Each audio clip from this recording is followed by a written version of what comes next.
Wellness Wednesday, Art Making with Miss Beach. Miss Beach here with your Wellness Wednesday this week, and we're going to make sensory jars, which are just the coolest. It looks kind of boring until you do this a few times, which is awesome. And all I did was take an old soda bottle and fill it with a few things, and then you shake it up just gently, and you can watch the things glide down. It's amazing. It's awesome. It's a really cool way to chill out and calm down, and plus making it's a great way to calm down, because I find making anything is a wonderful way to calm down. So that's why I've chosen to show you this for today's Wellness Wednesday. So a few things you'll need. An old bottle. Some people like the straight ones, like those water bottles that are straight. Those do look cool, but any bottle will do. Some water, and I've already filled this one up. I left the label on because I wanted to show you that you should peel the label off because it looks a lot better without the label. And once I do that, you'll see I already have this pretty full of water. The more water you have, the less float time you have with your items. And the more soap or hand sanitizer you add, the more float time you'll have.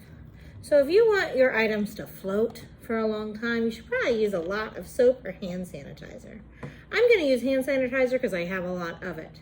You could use soap, hair gel, any of those things. But with all the stuff lying around your house, you should always ask your parents if it's okay first. So first I fill it up with a little bit of water, and then I take my hand sanitizer. Clear glue works, hair gel works, basically anything that's gooier than water. And I'm going to fill it almost all the way to the top. Now sometimes it takes a little bit extra kick to get it out of that bottle when you're at the end, but that's pretty good. Now I've left a little bit of room because I can always fill in later if I want to add some more things. Now I have some sequins, which are those beautiful flat shiny things. You can find them at any craft store, including the craft aisle at Walmart. You don't have to use these things though. If you have tiny toys that you're not sure what to do with, and they're just kind of getting in the way, and they'll fit in there. I've seen people make ones with like sea creature toys inside.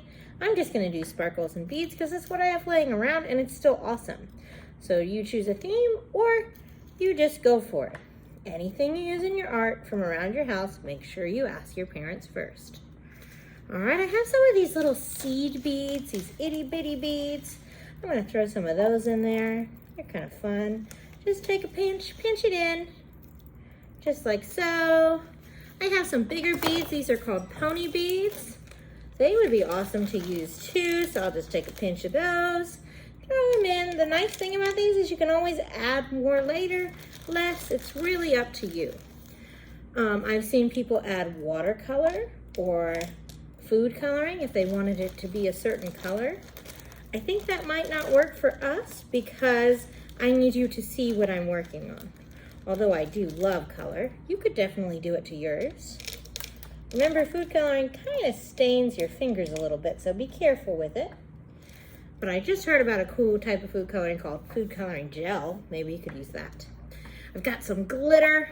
You know, I'm not a huge fan of glitter because once you open the can, it seems to be everywhere, these little plastic bits.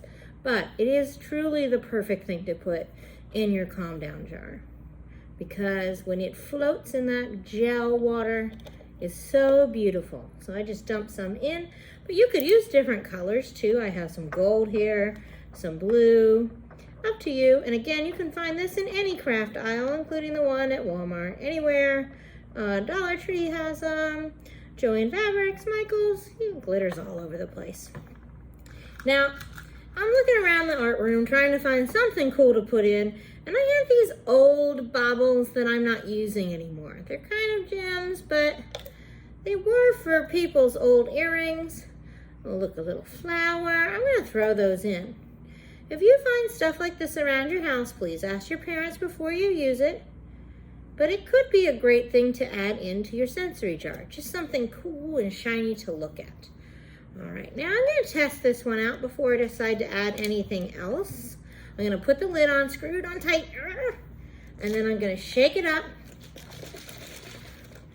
Now, if you have a grown-up at home helping you with this, it's amazing already, then you could ask them to get some super glue and put super glue right there on the inside of the lid.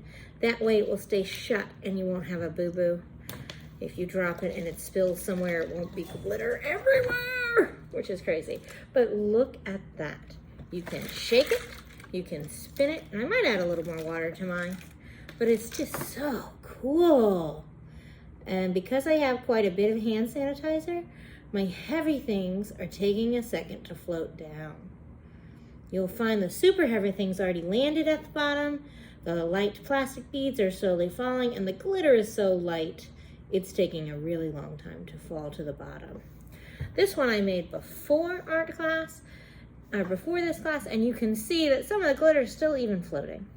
I shook this right at the beginning. Oh, I forgot about my art dice. I'm gonna throw some dice in there too.